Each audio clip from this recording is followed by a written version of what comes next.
Yes, this is Fairy Tita, and time check, it's 8:44 in the morning.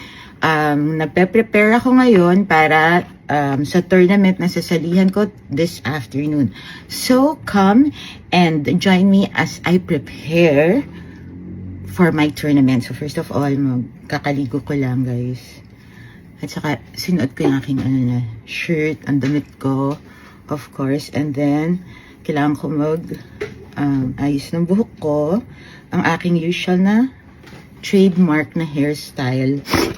Kasi guys, ayoko yung aking pigtails. Para akong bata, no?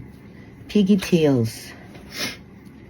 Kasi guys, kailangan hindi maano yung face ko nung hair ko kasi nagkaka-breakout ako. So, kailangan ko parating nakatali ng ganito.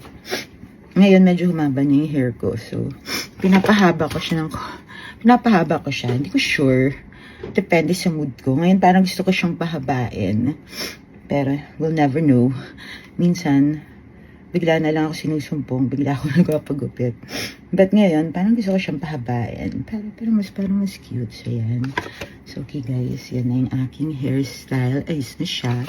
And then, maglalagay na tayo ng ating sunscreen. Ang sunscreen ko, galing kasi ako diba sa Singapore. So, favorite ko to guys. Actually, ginagamit ko yung nito, yung pang wrinkles. Alam niyo naman, mga tita, maraming wrinkles. So, ito, nakita ko siya, bago siyang labas, Airy Fit Sun Stick siya ng Kahi. Ang cute. Kasi gusto ko guys, remember, sinabi ko, gusto ko yung mga sunstick. Ayoko kasi na nadudumihan yung kamay ko. So, lagay tayo.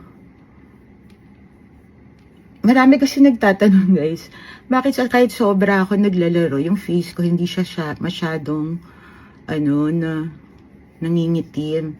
Kasi nga lagay ako ng sunstick. Actually, sabi ni Saling Kit, mas maarte sa akin yung pamangkin kong yun. Sabi niya, every 3 holes daw guys, kailangan kayo maglagay ng sunstick. So, ito. Parang ganda niya, no? First time ko ito tinry, guys. So, yan. Tapos, ang liit-liit lang niya. Ang cute, diba? Ang cute pa ng packaging. Ay, mali pala. Yun. So cute. Okay. Tapos, next, langay nga tayo ng, ito, binili ko din to. Gusto ko lang to i-try. About Tone. Okay. Actually guys, nagpalit kasi ako ng, usually pag lumalabas lang ako, even in an ordinary day, ayoko na ako nagpa-foundation. Usually nag-ano lang ako, para yung mga cushion or yung mga powder lang. Kasi hindi nga ako mahilig mag-makeup guys. Actually, ang gusto ko lang is mag-blush on, lipstick, saka eyeliner. Yun lang yung gusto kong gawin. Ayoko ng mga iba. Yun na yun. Minsan guys, hindi nga ako nagpa-powder. Naglalagay lang ako ng blush on. So yan, ito yung About Tone. Actually kasi guys, nag-iba yung tone ko dahil medyo mas maputi kasi yung skin ko before. Pero, ano pa rin naman. So, diba yan? Okay yan. Tapos guys, ang favorite ko talaga ay gusto ko talaga guys ang mag-blush on. Mahilig ako sa mga blush on. Saka, eto guys yun ito yung ginagamit ko pag gabi, yung para sa wrinkles. Kasi tingnan nyo guys, meron akong ang lalim nitong ko dito. Worry frown to kasi guys Kasi nga, dati, ang dami kong pinoproblema, ang mga bagay, hindi naman pala kaproblema. So, ito yung ginamit ko. Tapos, medyo okay siya, guys. Na pag gabi, ginagamit ko to. So, wait. Hanapin ko lang yung aking blush. Siyempre, yung kalat. Ang kalat nyo, guys. Okay. Aray ko. Okay, so hanapin lang ko lang yung blush on ko. Ay, okay. Pwede na ito. Wait. Okay, pwede ito. Pipili lang ako ng cute na blush on. Gusto ko kasi guys, yung parang rosy cheeks ako. Kasi, wala lang. Gusto ko yung parang merong, parang hindi ako mukhang pale. Galing talaga nitong si Yaya. Yaya is the ano. Okay guys, so meron akong i-share sa inyo guys. Okay, wait lang. Nasaan ba yun? Yung aking magic. Ito guys, ito yun. Ito, i-share ko to sa inyo guys. Nung nagpunta kami Bangkok, ng aking mga champions classmate, may nakita kami guys. Ito guys yun, sa Bangkok to mabibili.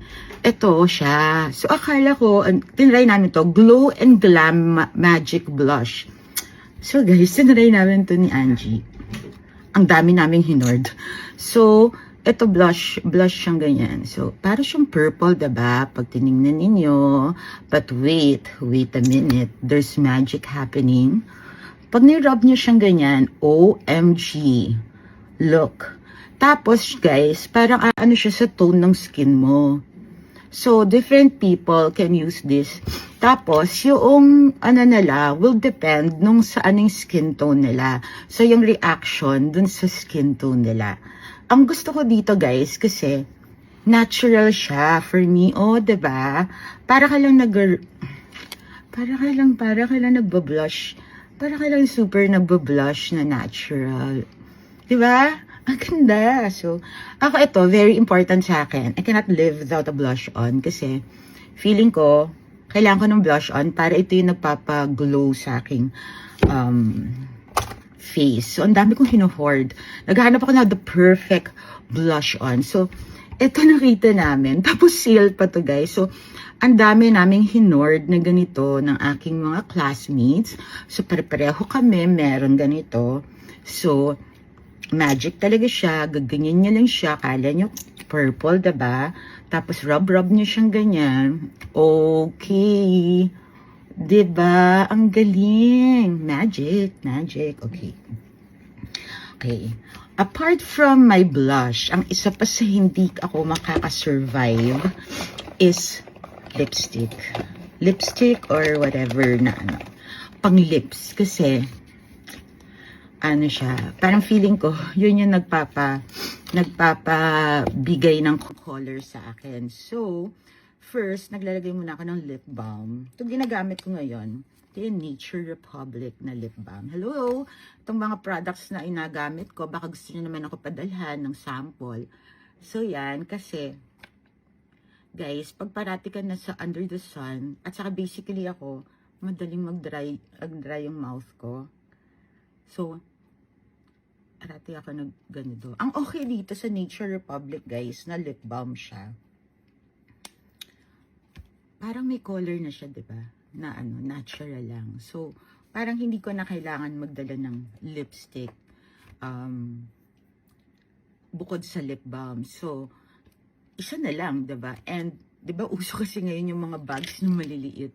So, hindi mo kailangan magdala. I just bring etong blush ko at saka ito just in case after na mag-golf ako, meron akong meeting or so ito yung dinadala ko and my powder and of course ang aking sunscreen sa face.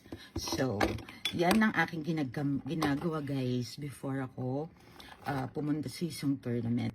So, that's about it guys. Thank you for joining me in this short vlog on how I prepare, how Fairway Tita prepares when she's going to a tournament. So, I see you guys on the fairway.